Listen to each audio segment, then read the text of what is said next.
Hey guys, this is Marcus Maximus with GoGuyGo. Today we're going to be looking at Hatom Protocol. It's going to be the first lending platform built on Elrond Netwrok here.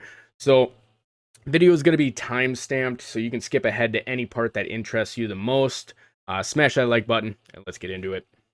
Hatom Protocol is a decentralized algorithmic protocol for lending and borrowing assets that operates on the Elrond network. Suppliers provide liquidity to the market and earn interest on their deposits, while borrowers can take loans in a collateralized fashion. You'll have to put, let's say, EGLD up or USDC up as collateral and then take a loan out on that. Very simple. I do like the idea of lending because that's real profits that they're going to be making.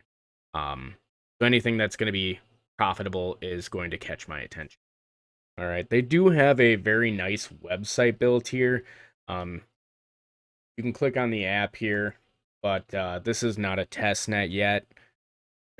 It's extremely limited. You really can't do much right now. Like hit that little sliding. About it. Yeah, otherwise, the website does look really nice. A lot of information on it. Definitely recommend checking it out. All right, audits. The Hatom Protocol aims to be reviewed and audited by the most trusted firms, including but not limited to Hacken, Trail of Bits, and Runtime Verification. Excellent. Always a good thing. All right, and then a little piece of information I found in the comments here. So we will have a safety module that will cover all risks internally like Aave, and we will also partner with many DeFi insurances like Nexus. So they're going to have insurance on this as well, so that's very interesting, very cool. All right, benefits for the ecosystem. The Hatom token will be the key factor in the governance mechanism. It will enable the lending protocol to be 100% community driven. The community will be deciding which upgrades should be added, what features should be integrated, or what token they want to list next. So you're going to have voting rights. That's cool.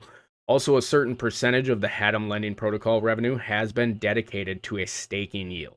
Our community will be able to stake their Hatom tokens and earn interest in the form of the multiple available assets on the lending protocol.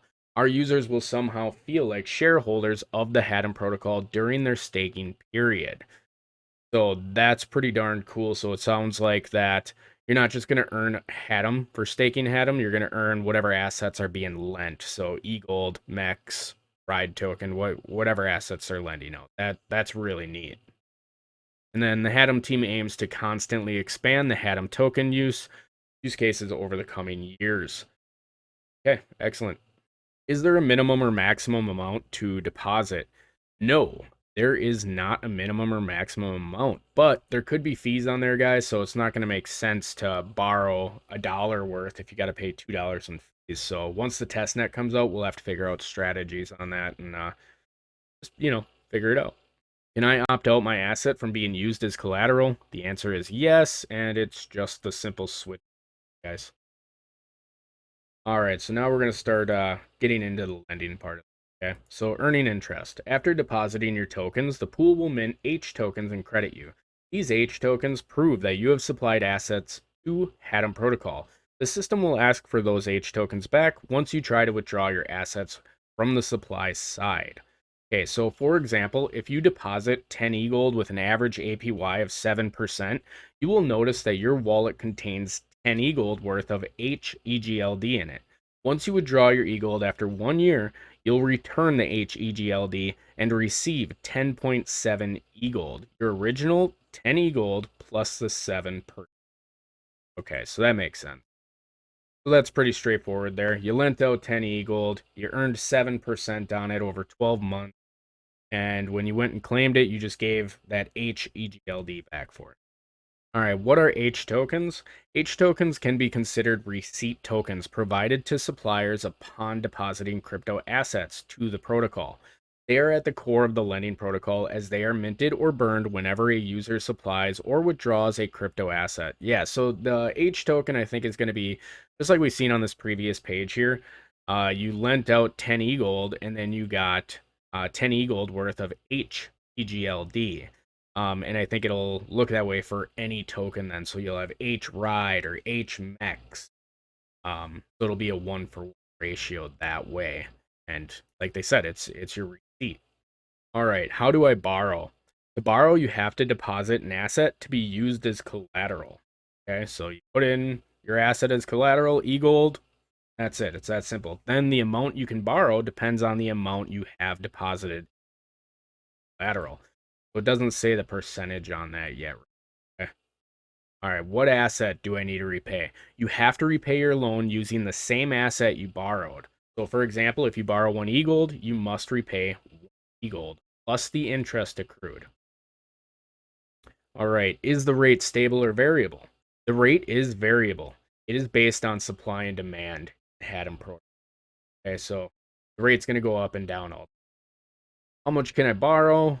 We basically covered that already. That depends on the amount of collateral deposited. What is the health factor? So the health factor is a numeric representation of the safety of your deposited assets against the borrowed assets and their underlying value. The higher the value is, the safer your funds are from being liquidated. So if you're borrowing EGLD, and it drops in price dramatically, well, your health factor is going to go down. Get liquidated. Okay, that's the part that scares me is getting liquidated. I think that's what's going to scare a lot of people. Okay, what happens when my health factor is reduced?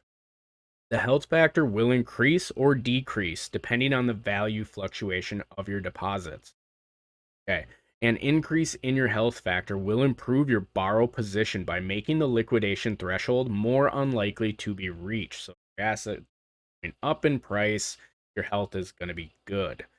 Okay. If the value of your collateralized assets against the borrowed assets decreases instead, the health factor will also decrease, thus increasing the risk of liquidation. How do I avoid liquidation? There are two options to avoid liquidation. You can either repay your loan or deposit more assets to increase your health factor. Repaying the loan is the option that would increase your health factor more. When do I need to pay back the loan? There is no specific time to pay back the loan. You can keep the loan as long as you want if your position is safe. Keep in mind that the accrued interest will increase as time passes, making your health factors decrease and increasing the liquidation risks of your assets. So what they're saying there is if you're going to borrow 10 EGLD for 12 months, at the end of that 12 months, you're going to owe back 10.7 EGLD. Okay, so now that you owe 10.7 EGLD, your health factor is going to start to drop. Okay, that's exactly what they're saying. All right, why would I borrow instead of selling my assets? Selling your asset pushes you to close your position on that asset. If you are long on that asset, you would not be entitled to the potential upside value gain. Right, you sold it. When you borrow, you can get liquidity without selling your asset.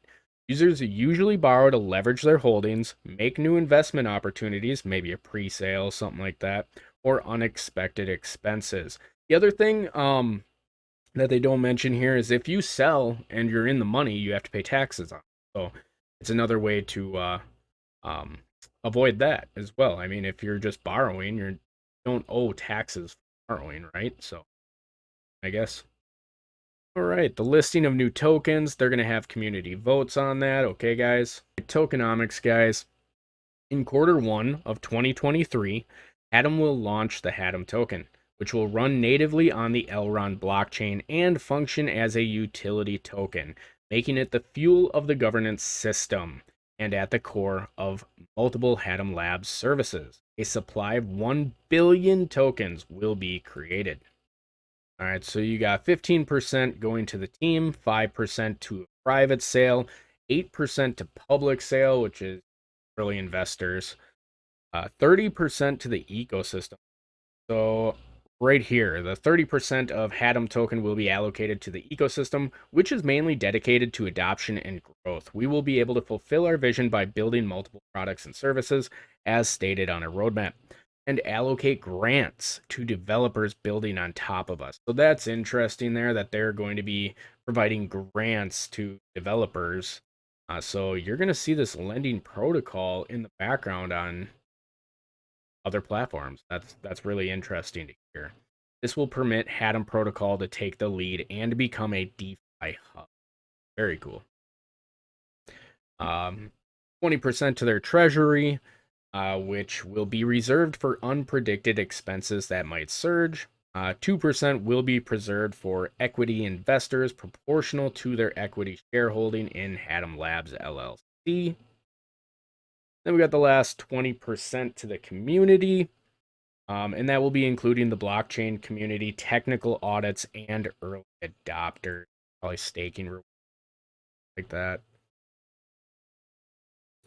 All right, and then they're showing that they're going to release 300 million tokens out of the max supply of 1 billion over the first 36 months.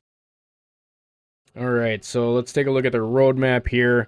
You got Q1 of 2023, so about 6 months here. We're going to be looking at the Hatom token launch and Hatom token staking, so that's good. And then Q2 of 2023, I see a Hatom token burn module, so that's cool. They're going to have some type of Hatom bridge in Q3. Right here, Q1 of 2024 looks very interesting. Creating of a DeFi DEX aggregator on Elrond. So they plan to make a DEX. That's very cool. Q2, they want to have flash loans.